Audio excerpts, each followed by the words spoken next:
Salut tout le monde, donc là, je fais un petit trailer action. Alors, vite fait, parce que c'est un trailer action un petit peu atypique, dans le sens où là, c'est un genre que je connais pas du tout. Mais alors, je sais que ça existe de loin, hein, c'est pas la première fois que je sors le truc. Je parle d'une adaptation de quelque chose de pop culture au théâtre. Là, je crois que c'est Broadway qui se. Ouais, c'est même pas marqué. Ah non, c'est même pas Broadway. C'est au théâtre Phoenix à Londres. Je sais très bien qu'il y a des séries télé, des films qui sont souvent adaptés, enfin qui connaissent des extensions au théâtre. Je sais que Retour vers le futur, par exemple, a été adapté au théâtre. Je sais qu'il y a Spider-Man qui a été adapté au théâtre. Je sais qu'il y a, je crois qu'il y a Robocop et Batman, l'air de rien. Oui, oui, il y a tout ce dont je viens de parler, films et compagnie là, bah, ont eu ont fait l'objet d'adaptation théâtrale.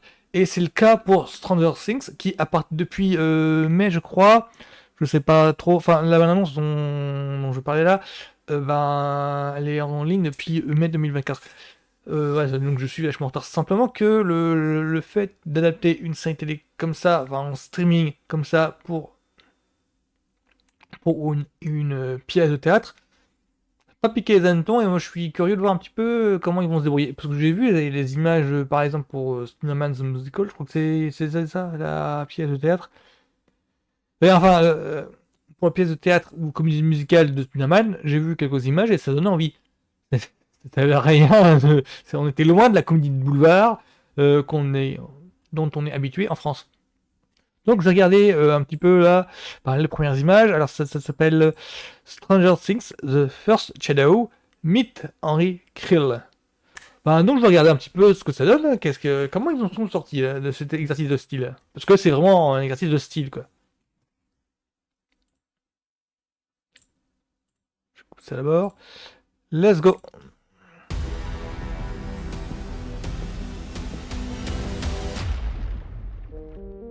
Kings, ok. The perfect house for the perfect family.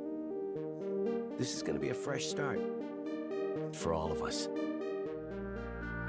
If you start to get upset, just take a Ouais, ils ont. Alors, à première vue, ouais, Henry le Creel, style vestimentaire est bien, I'm normal. est bien conservé.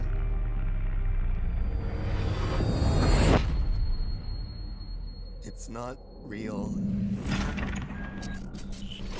I'm normal. It's not real. Les néons et tout. Ah oui, il va y avoir des trucs dans au sein même I'm normal. du public, c'est pas mal. I know you think you're bad. You can fight it. It's not real.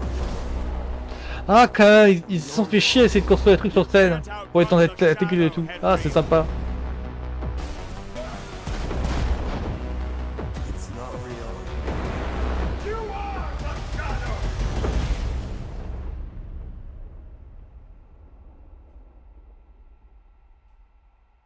I'm Henry Creel.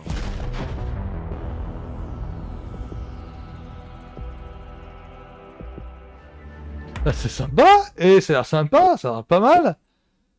Alors, effectivement, faut pas le voir, c'est une pièce de théâtre, n'obéit pas aux mêmes codes, aux mêmes règles qu'un film. Faut vraiment pas s'attendre à un truc pour les effets spéciaux longtemps. Ça paraît normal, mais c'est utile que je le dise. Donc là, la prouesse technique, c'est de parvenir à rendre sur scène, en rendre physiquement sur scène, des choses qui est de l'ordre du truchement numérique, quoi. Donc là, à première vue, c'est pas mal de s'être bien débrouillé, quoi.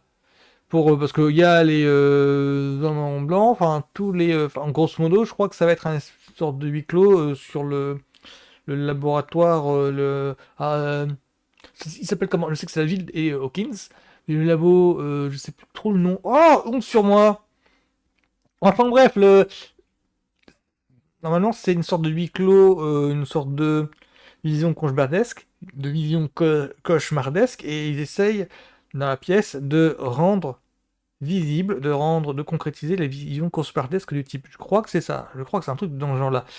Donc, l'air de rien, ça me donne envie. L'air de rien, c'est ce que à payer un ticket pour voir ce genre de truc, pour voir comment ils vont se démerder. Déjà, je sais que pour Spider-Man, ils ont raté la pièce parce qu'il y a eu un accident, enfin ce qui était prévisible, il y avait tellement de prouesses techniques dans la pièce, parce on voyait un comédien virevolter pour... oui, virevolter, je crois qu'il prenait des élastiques ou des cordes pour pouvoir passer de un coin à un autre en fait. Et ils ont vraiment respecté ils ont vraiment respecté cette caractéristique du personnage pour la mettre sur scène. Et il y a eu un accident, on pouvait s'en douter. Donc là, pour Stranger Things, l'ambiance a l'air d'être pas mal rendue. J'aime bien comment ils ont conservé le style vestimentaire. Parce que là, on a l'impression que c'est... J'ai des doutes en fait sur le fait que... Est-ce que c'est un acteur de la série qui est venu sur scène ou est-ce que c'est un comédien qui s'est grimé, genre en cosplay, comme l'acteur de la série? Je miserais plus sur la seconde option, mais je pense qu'ils essayent de maximiser au plus la similitude-ressemblance. Pour donner... pour, pour mettre dans le doute le public qui regarde ça. Donc, moi, c'est un petit peu particulier. Hein. C'est vraiment, pour moi, c'est juste une preuve, un témoignage que, bon, oui, la Stranger Things est tellement populaire, là, ça dépasse le cadre d'une simple série streaming, parce que tous les séries streaming n'ont pas ça, faut bien se rendre compte de ça. Tous les séries streaming ne connaissent pas d'autres adaptations sur différents supports. Non, c'est vraiment propre à Stranger Things. Donc, du coup, ça a vraiment quitté la bulle. Enfin, c'est vraiment sorti de la bulle du streaming et ça a atteint d'autres médias. Voilà, donc ce sera tout pour moi sur Stranger Things The First Shadow Meet Henry Krill. Et bah, moi ça me plaît beaucoup de savoir que, bon bah ouais, il y a un public qui a été touché par ça et que bah, ça a inspiré d'autres personnes pour raconter une histoire dans l'univers de Stranger Things, mais sur d'autres supports, sur d'autres médias. Là en l'occurrence, c'est pièce de théâtre. Voilà. Donc c'est tout pour moi pour Stranger Things The First Shadow Meet Henry Krill. Voilà. Bonne journée à tous, à plus.